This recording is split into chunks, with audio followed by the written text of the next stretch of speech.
உன்னுடைய வரவை எண்ணி உள்ளவரை காத்திருப்பேன். என்னை விட்டு விலகிச் சென்றால் மறுபடி தீ குளிப்பேன்.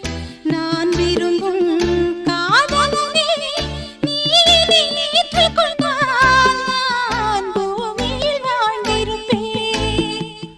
சொல்லிவிடு வெள்ளி நிலவே, சொல்லுகின்ற செய்திகளையே. உறவுகள் கசந்ததம்மா, கனவுகள் கலைந்ததம்மா.